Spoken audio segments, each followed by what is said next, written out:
Morning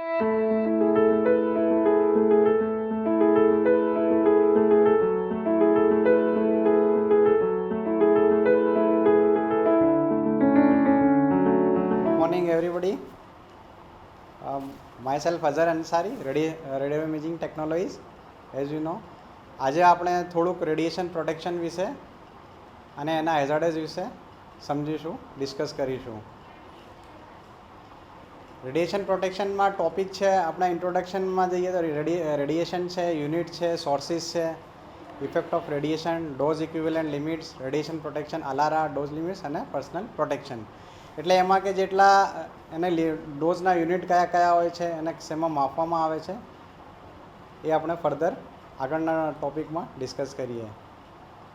આ છે WC રોન્ટજન, જેમણે એક્સરેની શોધ કરી હતી નવેમ્બર 8, 1896માં.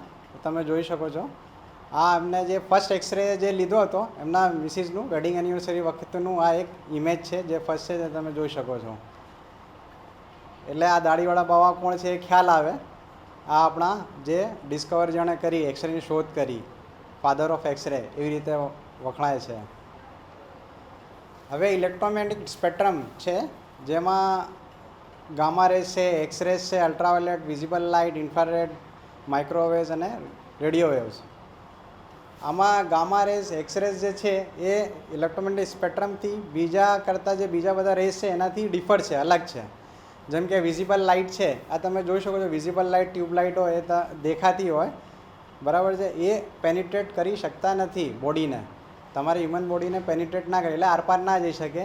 બટ જે કે એક્સરેઝ અને ગામા રેઝ એ જઈ શકે છે. એનું રીઝન છે કે એની વેવલેન્થ, ફ્રીક્વન્સી ઇઝ ડિફર, એકબીજાથી અલગ છે.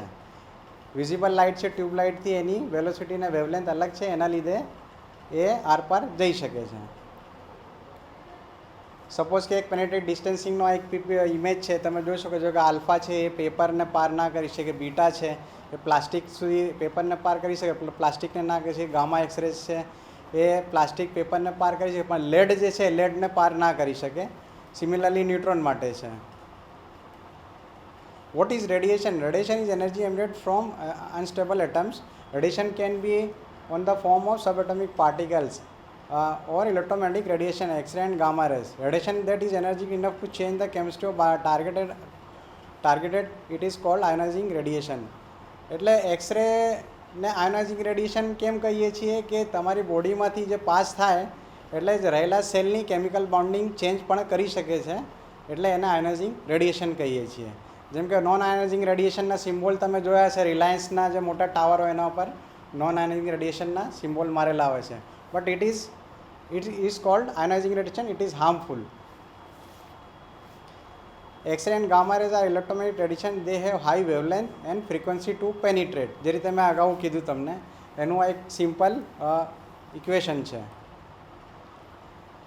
એક્સરે બેઝ મોડાલિટીઝ આર, આ એક્સરે બેઝ મોડાલિટીઝ છે. એક્સરે છે, portable X-ray, dental X-ray, CT scan, IITV, C-arm, fluoroscopy, cath lab, mammography, OPG, CBCT, DEXA scan.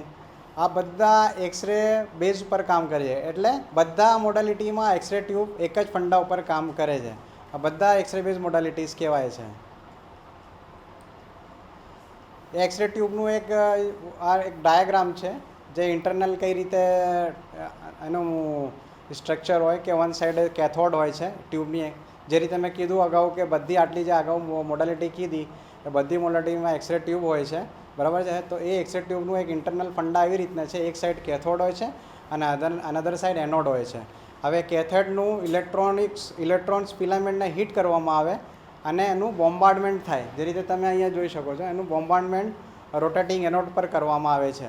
અને જે અથડાઈને જે રેડિયેશન બહાર નીકળે છે એ એક્સરેસ કહેવાય છે. એને આપણે એક્સરેસ કહીએ છીએ, જે રેસ બહાર નીકળે. તમે ડાયાગ્રામમાં જોઈ શકો છો.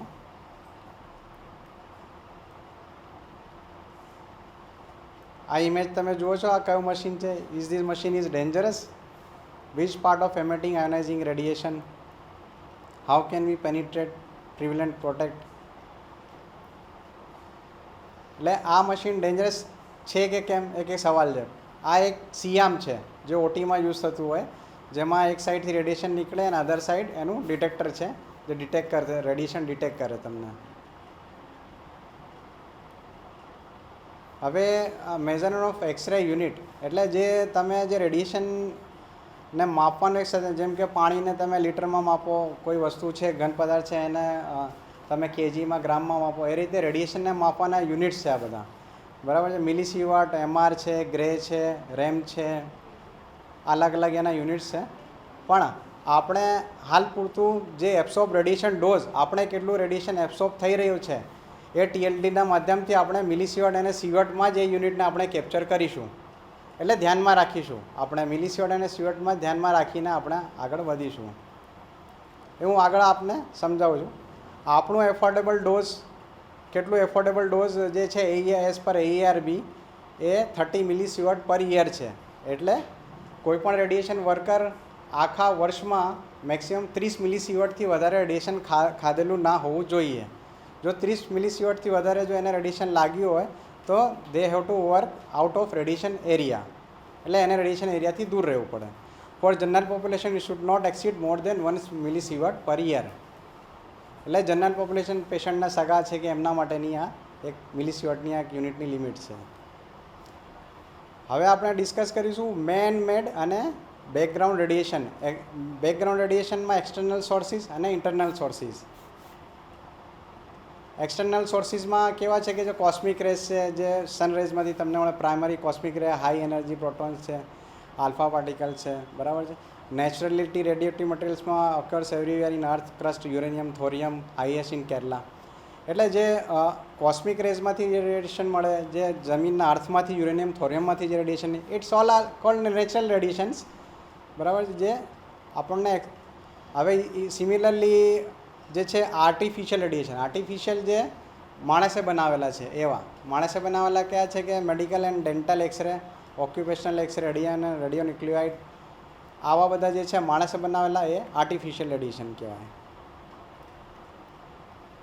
હવે ઇફેક્ટ ઓફ રેડિયેશન.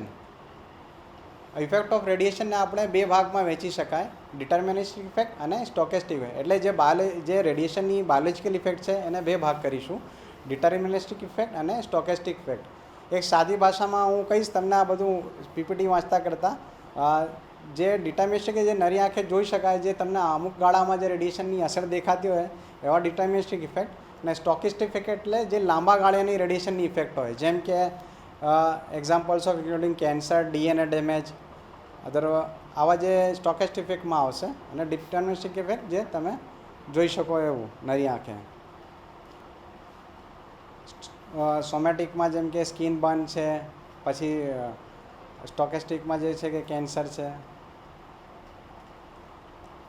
હવે રેડિયેશન જે છે એ મેન 3 વસ્તુ પર ડિપેન્ડ કરે છે. રેડિયેશન ક્વોલિટી, કઈ ટાઈપની રેડિયેશન ક્વોલિટી, એબ્સોર્બ ડોઝ, કેટલો ડોઝ એબ્સોર્બ કર્યો છે, size and location of region, એટલે કઈ ટાઈપની ક્વોલિટી છે, CT સ્કેન છે, કેથલેબ છે, એક્સરે છે, કઈ ક્વોલિટીનો રેડિયેશન છે, એબ્સોર્બ ડોઝ, કેટલું રેડિયેશન ખાધું છે, એટલે કેટલું રેડિયેશન તમારી બોડીને લાગ્યું છે, એબ્સોર્બ થયેલું છે. Size and location of region, એટલે નેકના ભાગમાં, થોરેક્સના કે પેલ્વિક રિજિયનમાં તમે કયા ભાગમાં, કયા લોકેશનમાં રેડિયેશન કેટલું લાગ્યું છે એ ઇમ્પોર્ટન્ટ છે. આટલી વસ્તુ ડિપેન્ડ કરે છે તમારા રેડિયેશનની હાર્મફુલનેસ. આ મેં જે રીતે વાત કરી ડિટર્મિનિસ્ટિક ઇફેક્ટની, અમુક ઇમેજીસ છે જે વધારે રેડિયેશન, જેમ કે રેડિયોથેરાપીમાં કે વેરી હાઈ રેડિયેશન આપેલું, જેમ કે 500 રેડ છે, 5000 રેડ જેવા રેડિયેશન, આટલી હાઈ યુનિટના રેડિયેશન આપી દીધા હોય, આટલું બધું રેડિયેશન આપ્યું, તો આવા કેસીસમાં તમે ઇમેજીસ જોઈ શકો છો કે આવી સ્કિન બર્નના કેસીસ તમને દેખાય. ઓક્યુપેશનલ ઇન્જરીઝ છે, જેમ કે કેટરેક્ટમાં જે ઇન્જરીઝ થઈ હોય એવી રીતના કોઝ ઓફ રેડિયેશન. હવે મેં જે રીતે વાત કરી સ્ટોકેસ્ટિક ઇફેક્ટમાં આવશે cancer. Radiation can damage cells through 2 methods, production of free radicals and direct damage to the DNA. એટલે આ સ્ટોકેસ્ટિક એટલે લાંબા ગાળાની રેડિયેશનની ઇફેક્ટમાં આવે. Risk factor for radiation dose, 4% increase in risk of dying of cancer for every 100 gram of dose. Dose response tissues, એટલે dose response tissues very high, medium, low, એટલે કયા ભાગમાં સૌથી વધારે સેન્સિટિવિટી છે રેડિયેશનની ઇફેક્ટની. જેમ કે વેરી હાઈમાં જઈએ તો વ્હાઇટ બ્લડ સેલ્સ છે, ઇન્ટેસ્ટાઇનલ એપિથેલિયમ, રિપ્રોડક્ટિવ સેલ્સ, આ બધામાં વધારે રેડિયેશનની અસર વધારે થાય, જલ્દી થાય, એમ કહેવાનું ભાવાર્થ. એના પછી હાઈ છે એસોફેજિયલ એપિથેલિયમ, મ્યુકોસ મેમ્બ્રેન્સ છે. એના પછી મીડિયમમાં જઈએ તો બ્રેન, લંગ, કિડની, લીવર, અને સૌથી ઓછું આપણે સ્કિનના સેલ્સ છે એ છે, અને બોન છે. એટલે સ્કિનના સેલ્સમાં કેમ ઓછી કહેવાય કે જે રેડિયેશન લાગ્યું હોય એ રિપેર થઈ જાય, જલ્દીથી રિપેરેબલ હોય, એના સેલ્સ રિપેર થઈ જાય. તમે 2-4 વીકમાં, એકાદ વીકમાં કે 2-4 દિવસમાં, હા જેટલું રેડિયેશન એના ઉપર ડિપેન્ડ કરે છે, રિપેરેબલ છે, રિપેર થઈ જાય. હવે રેડિયેશન મોનિટરિંગના જે મીટર્સ છે એની વાત કરીએ. રેડિયેશન મોનિટરિંગમાં પોકેટ ડોઝીમીટર છે, ફિલ્મ બેઝ ડોઝીમીટર આવે છે, આ TLD જેને કહીએ આપણે, TLDનું ફૂલ ફોર્મ થર્મોલ્યુમિસન્ટ ડોઝીમીટર, જે પ્રેઝન્ટલી આપણે પહેરીએ છીએ એ આપણને ખ્યાલ આવે કે કેટલું રેડિયેશન લાગ્યું છે. Thermoluminescent dosimeter TLD depend on certain crystalline materials to store energy on exposure to radiation. Measurement by photomultiplier, lithium fluoride is most preventable material for TLD. એના એડવાન્ટેજ શું છે કે cheap and small, direct radiation available, responsive independent of radiation energy, wide exposure range અને high accuracy. આ એક TLDની image છે, તમે જોઈ શકો છો. આ આપણું TLD છે, બરાબર છે. આ TLD જે Bhabha atomic research centre, BARC એટલે ભાભા એટોમિક રિસર્ચ સેન્ટર જે આપે છે આપણને TLD, એ આપણને પ્રોવાઈડ કરે છે. Every radiation worker, the TLD is provided by BARC. Now the BARC has given the contract to Renentech laboratories private limited for 3 state. એટલે 3 state માટે, ગુજરાત, મહારાષ્ટ્ર અને રાજસ્થાન માટે BARC એટલે BARC એ રેનેન્ટેકને કોન્ટ્રાક્ટ આપેલો છે કે જે આપણા રેડિયેશનના TLDના જે કાર્ડ છે એ આપણે ત્યાં મોકલીએ છીએ. એ 3 મહિને ત્યાંથી રીડિંગ થઈને પાછા આવે છે. એટલે એક ક્વાર્ટર છે 3 મહિનાની, એટલે એવી 4 ક્વાર્ટર છે આખા વર્ષની. એટલે આખા વર્ષમાં 4 ક્વાર્ટર, એટલે 4 વખત આપણે TLDની અંદરનું base Renentech Bhabha atomic research laboratory મોકલીએ છીએ કે જેનું રીડિંગ થઈને આપણને એના રીડિંગ્સ આપણને લોકો આપે છે. આ એ જ રીડિંગ જે છે એ મિલીસિવર્ટમાં આવે છે. આના જે રીડિંગ આવે છે એ મિલીસિવર્ટમાં આવે છે. જે રીતે મેં અગાઉ કીધું કે 30 મિલીસિવર્ટથી વધારે રેડિયેશન લાગેલું ના હોવું જોઈએ આખા વર્ષનું. આ અંદર તમે ખોલીને જોઈએ તો આ TLD આ રીતે અંદરથી જે ચીપ દેખાય છે એ ચીપ આપણે અંદર મોકલીએ છીએ, આપણે હોલ્ડર નથી મોકલતા. આજે તમે 3 ખાના જોઈ શકો છો. TLDના ઉપર જે કવર છે એની ઉપર 3 હોલ છે. એ અલગ અલગ મોડાલિટી માટે છે, જેમાં કે આપણે એકમાં એક્સરેઝ કેપ્ચર થાય, એકમાં બીટા, એકમાં આલ્ફા અને ગામા રેઝ, ગામા અને આલ્ફા રેઝ આમાં ડિટેક્ટ થાય છે. એટલે તમે આમાં ગામા રેઝની પણ રીડિંગ આપણને મળી શકે છે. Reminder, keep your TLD safe, it's legal instrument and lawsuit independently. એટલે આ જે TLD છે એ સેફ છે તમારા માટે, અને સેફ જગ્યાએ મૂકવું જોઈએ. આડેવડી જગ્યાએ સપોઝ ગમે ત્યાં એક્સરે રૂમમાં કે પ્રોસિજર રૂમમાં ના મુકાય, એનું ખાસ ધ્યાન રાખવું પડે આપણે. Ladies when conceive immediately inform RSO who would be transferred to non-radiation area. If exposure report of AERB shows high reading, the personnel would be barred from radiation areas. If AERB asks so, this can be up to a year or so. એટલે જો કોઈનું radiation વધારે આવ્યું હોય તો immediately inform કરે RSOને. RSO એટલે જે દરેક હોસ્પિટલમાં એક RSO હોય છે. RSO લેવલ 1, RSO લેવલ 2 હોય. જો RSO લેવલ હોય તો એમને ઇન્ફોર્મ કરવામાં આવે કે મારે રેડિયેશન, જનરલી પ્રાયોરિટીમાં તો રેડિયેશનના જે ડોઝીસ હોય એ RSOને મળી જતા હોય છે. તો પણ છતાંય તમારી ડ્યુટી આવે છે કે તમે RSOને ઇન્ફોર્મ કરો કે અમને કેટલું રેડિયેશન લાગ્યું છે. તો 30 મિલીસિવર્ટથી વધારે હોય તો. Instrument for detecting and measuring radiation, જેમ કે હવે આ થઈ વાત આપણા પર્સનલ જે માણસો હોય રેડિયેશન વર્કર, એમાં આ આપણે TLD યુઝ કરીએ છીએ. સિમિલરલી તમારા રૂમની બહાર કેટલું રેડિયેશન આવતું હોય એના માટે સર્વે મીટર્સ આવે છે, ગાગર મુલર કાઉન્ટર આવે છે, આયનાઇઝિંગ ચેમ્બર, અલગ અલગ ટાઈપના ઇન્સ્ટ્રુમેન્ટ આવે છે, સ્કિન્ટિલેશન ડિટેક્ટર્સ આવે છે, બરાબર છે. પર્સનલ ડોઝીમીટર્સ પણ આ જે રીતે આવે છે. આપણે TLDની તો આપણે વાત કરીએ હાલમાં, ટાઈપ ઓફ ડોઝીમીટરમાં જે ઇમિડિયેટલી આપણને અવેલેબલ છે. Where is the best place to stand? It is not always practicable to stand at the point of greatest distance or behind a shield or away from the primary radiation beam. Criteria for standing position must be able to easily and rapidly assess the patient, must be able to communicate with the patient and communicate with the scan operator. એટલે sometimes શું થતું હોય છે કે કઈ જગ્યાએ ઊભા રહેવું અને ના રહેવું. સપોઝ પોર્ટેબલ એક્સરે ICUમાં પાડવા જતા હોય છે ટેકનિશિયન્સ, તો નર્સિંગ સ્ટાફ રેડિયેશનને લઈને ખાસી ગભરાઈને દૂર જતા રહેતા હોય છે. તો એ છોડીને ICUની બહાર જવાની જરૂર નથી. મેક્સિમમ ફોર ચેસ્ટ એક્સરે લેતા હોઈએ જ્યારે તો 6 ફૂટનું ડિસ્ટન્સ ઇઝ ઇનફ કે તમે પેશન્ટને જોઈ શકો, ઓબ્ઝર્વ કરી શકો, નર્સિંગ સ્ટાફ અને ટેકનિશિયન પણ એને જોઈ શકે અને કોમ્યુનિકેશન થઈ શકે નર્સિંગ સ્ટાફ અને ટેકનિશિયન વચ્ચે. Some exposure to scatter X-ray is energetic to during mobile X-ray studies. Scattered X-ray are lower energy and intensity than primary X-ray beam. Hazard is low and may be further reduced by procedural control and engineering control. જેમ કે PP જરૂરી છે. હવે main basic છે જે rule છે રેડિયેશનનું એ છે TDS, time, distance અને શિલ્ડિંગ. એક્સપોઝર, ટાઈમ, ડિસ્ટન્સ અને શિલ્ડિંગ. એટલે એક્સપોઝરનું ટાઈમ બને એટલું ઓછું રાખવું જોઈએ, તમે ઓછું રાખો. ડિસ્ટન્સ બને એટલું ટ્રાય કરો કે ડિસ્ટન્સ રાખીએ. જેમ કે સપોઝ કેથલેબમાં હોઈએ તો કેથલેબમાં કે સિટી કે એક્સરે લેતા હો તો જો નેસેસરી મેન્ડેટરી ના હોય પોર્ટેબલ એક્સરે લેતી વખતે તો ડિસ્ટન્સ બનાવી રાખો મિનિમમ 4 થી 6 ફૂટનો. અને લેડ ડીપ બેરિયર એટલે પ્રોટેક્ટિવ ડિવાઇસીસ પહેરો, જેમ કે લેડ એપ્રોન, થાઇરોઇડ શિલ્ડ, એ ડ્યુરિંગ એક્સપોઝર એ તમારે પહેરવું ફરજિયાત છે. ટાઈમ, ડિસ્ટન્સ અને શિલ્ડિંગ જે મેં ગોલ્ડન રૂલ કીધું એ તમે ઇમેજમાં જોઈ શકો છો. જે આપણો ગોલ્ડન રૂલ છે રેડિયેશનનો એ ફોલો થવો જોઈએ. Similarly, I will skip this. When LED device is necessary to wear, ક્યારે લેડ એપ્રોન એટલે પ્રોટેક્ટિવ લેડ ડિવાઇસીસ પહેરવું જોઈએ. while going to take portable X-ray, portable એક્સરેમાં જતો ત્યારે while એક્સરે પ્રોસિજર ગોઈંગ, કોઈ પ્રોસિજર એક્સરેની થતી હોય, કેથલેબ સ્ક્રીનિંગ કોઈ કેથલેબમાં પ્રોસિજર ચાલતી હોય, CAG કે PTC કે ગમે તે પ્રોસિજર કેથલેબની ચાલતી હોય, that time you must have to wear thyroid shield, lead apron and if possible to lead goggles, so you wear lead goggles also. These are the entire type of PPE. રેડિયેશનની PPE છે પૂરી entire, જેમાં તમે જોઈ શકો છો કે lead glass છે, thyroid shield છે, lead apron છે. ડ્યુરિંગ પ્રોસિજર આટલી PPE હોવી જોઈએ. શિલ્ડિંગમાં જેમ કે લેડ ગોગલ્સ આ ઇમેજમાં જોઈ શકો છો તમે, લેડ ગ્લોવ્સ છે, ગોનાલ શિલ્ડ છે, થાઇરોઇડ શિલ્ડ છે, આ લેડ એપ્રોન છે. લેડ એપ્રોનની થિકનેસ છે એ 0.5 mm મેન્ડેટરી છે, જે હાલમાં આપણી હોસ્પિટલમાં એ 0.5 mm લેડના જ એપ્રોન છે જે સફિશિયન્ટ છે એઝ પર ARB રૂલ, જેમાંથી રેડિયેશન પાર ના થઈ શકે, તમને રેડિયેશન ના લાગે.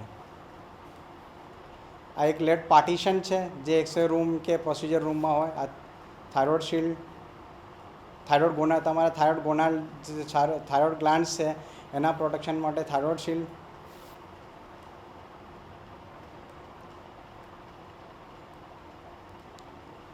હવે આવા એક્સપેન્સિવ લેડ પ્રોટેક્ટિવ ડિવાઇસ જો હોસ્પિટલ આપે છે તો vote is our duty, how to take care. આપણે આવા જે પ્રોટેક્ટિવ ડિવાઇસીસ છે એની કેર રાખવાની પણ ફરજ આપણી છે. તો એને પ્રોપરલી હેંગ કરવું જોઈએ આ રીતે, ચાહે કે CT સ્કેનમાં, એક્સરેમાં હોય કે કેથલેબમાં હોય. ડુ નોટ ફોલ્ડ ધીસ, એ લેડ એપ્રોનને ફોલ્ડ નથી કરવાનું. જો ફોલ્ડ કરીએ તો એ it is the one type of metal, બરાબર છે, તો એ ક્રેક થશે. વારે ઘડી એક જગ્યાથી ફોલ્ડ થશે તો એ ક્રેક થશે અને એ ડિસ્કાર્ડ કરવું પડશે. આપણે કેવું છે કે આપણા હોસ્પિટલમાં as per policy we are checking lead apron, lead devices every 6 months. તો જો કોઈ લેડ ડિવાઇસીસ ક્રેક થયું હોય, બરાબર બ્રેક થયું હોય, લીકેજ થયું હોય તો એ આપણે એને ડિસ્કાર્ડ કરીએ છીએ RSOની એપ્રુવલ પછી, બરાબર. પણ એ ડિસ્કાર્ડ ના કરવું પડે એના માટે આપણે પ્રિકોશનલી એને પ્રોપર કેરફુલી એને હેંગ કરવું જોઈએ, નહીં કે વાળીને ફેંકી દેવું જોઈએ. ઘણા જગ્યા યુ કેન સી ધીસ, ઘણા કેથલેબમાં ઓટીમાં ઘણી વખત એવું થતું હોય છે, આ રીતે વાળીને ફેંકી દેવામાં આવે છે. But it is much expensive. What is our duty, we have to take care of it properly. એને સરખી રીતે હેંગ કરવું જોઈએ. Do not do this. How to put lead apron after use, આ રીતે એને હેંગ કરો. જો તમને ઘણા બિઝી છો અને તમને ટાઈમ નથી એના માટે પ્રોપરલી હેંગ કરવાનું જવાનું, તો તમે એક કામ કરી શકો, કેથલેબમાં તમે ફ્લોર ઉપર એને નીચે પાથરી શકો છો, ખૂણામાં એક બાજુ લાંબુ, વિધાઉટ કે વાળ્યા વગર એને ક્યાંક ફેંક્યા કરતાં. તો it will be safe four it, A damage નહીં થાય.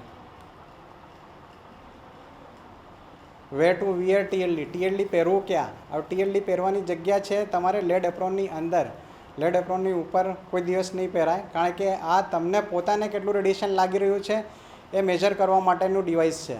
એટલે લેડ એપ્રોનની અંદર છતાં તમને કેટલું રેડિયેશન લાગ્યું એના માટેનો ડિવાઇસ છે. એટલે લેડ એપ્રોનની અંદર પહેરવાનું હોવું જોઈએ. Which steps increase life of lead devices? Do not throw lead apron anywhere. Do not Sit while you are ready on lead apron. Put hold only and only lead apron in stand hanger. Protective barriers in radiography and fluoroscopy. Radiation sources, all exit tube must be ray proof. Leakage from diagnostic tube should not exceed 0.1 R per hour. Wall protection, હું આ skip કરું છું. Certain general rules four personal safety. એટલે આ જે છે તમારે જે કંઈ કોઈપણ રેડિયેશન ઇક્વિપમેન્ટ જ્યાં ઇન્સ્ટોલ કરો તેની વોલ લેડ પ્રૂફ હોવી જોઈએ. અધરવાઇઝ એની થિકનેસ એટલી હોવી જોઈએ કે રેડિયેશન બહાર ના જઈ શકે. સપોઝ એક આઈડિયલ લેઆઉટ છે એક્સરે રૂમનો, કે આ એક્સરે રૂમ આ રીતના હોવો જોઈએ, 4x4 મીટરનું એનો ડિસ્ટન્સ હોવું જોઈએ, 4x4 એટલે 16 મીટર સ્ક્વેરનું એનો ક્રાઇટેરિયા હોવો જોઈએ. દીવાર એટલી થીક હોવી જોઈએ, 9 ઇંચની દીવાર હોવી જોઈએ કે રેડિયેશન બહાર ના જઈ શકે. અને જે લેડ ડુઅર છે એ લેડ ડુઅરની જે થિકનેસ છે એ 2 mm હોવી જોઈએ. સિમિલરલી સીટી સ્કેનમાં પણ એવું છે, 25 મીટર સ્ક્વેર ઇન્ટરનલ ક્રાઇટેરિયા જે 25 મીટર સ્ક્વેર હોવું જોઈએ. અને એનો જો ડુઅર છે એ 2 mmની થિકનેસનો લેડ અંદર નાખેલો હોવો જોઈએ તાકે રેડિયેશન બહાર ના જઈ શકે. આ રીતે મેમોગ્રાફીનું ક્રાઇટેરિયા છે 13 મીટર સ્ક્વેર 3x3 છે, બરાબર. એટલે આ ક્રાઇટેરિયા કેમ મેન્ડેટરી છે? આ બધા આના બેઝ ઉપર જ AERB is providing to us license to operating this radiation equipment. એટલે જો આ ક્રાઇટેરિયા આ લેઆઉટ વિધાઉટ તમે મશીન ઇન્સ્ટોલ કર્યું હોય તો તમને AERB લાઇસન્સ ઓપરેટિંગ લાઇસન્સ ના આપે. What is AERB? AERB is atomic energy regulatory board, કે જે તમને લાઇસન્સ રેડિયેશન ઇક્વિપમેન્ટના લાઇસન્સ આપવાનું કામ કરે છે. તો આટલા એના ક્રાઇટેરિયા મેન્ડેટરી છે જે આપણે ફૂલફિલ કરીને AERBને આપવા પડે. લેઆઉટ એપ્રુવ જેમનો એસ પર ગાઈડલાઇન ઓફ AERB લેઆઉટ એવું હોવું જોઈએ કે એના બેઝ ઉપર તમને લાઇસન્સ મળી શકે. આટલા ક્રાઇટેરિયા મેન્ડેટરી જે મેં આગળ તમને કીધા દરેક રેડિયેશન ઇક્વિપમેન્ટ માટે.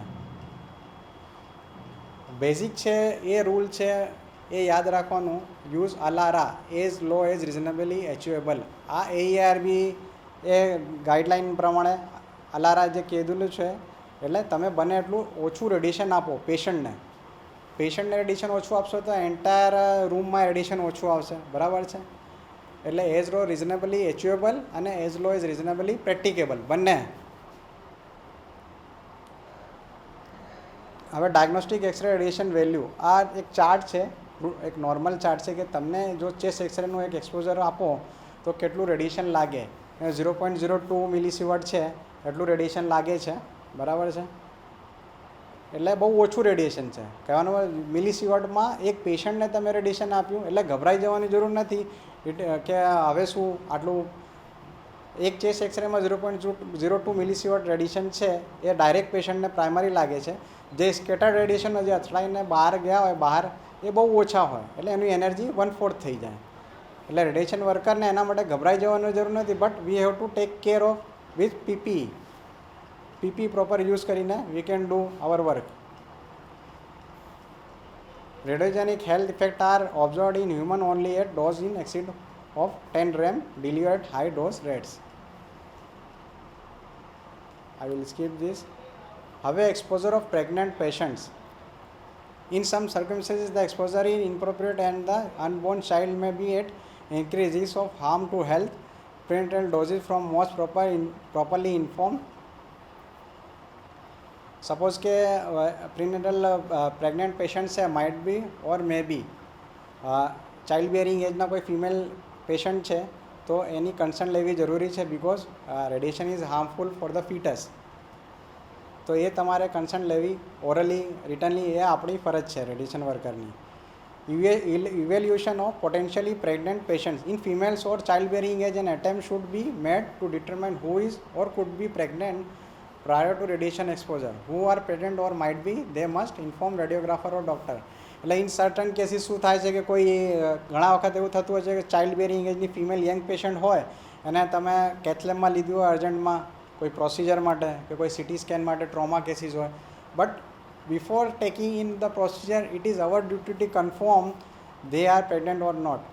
Consent is mandatory in this type of cases.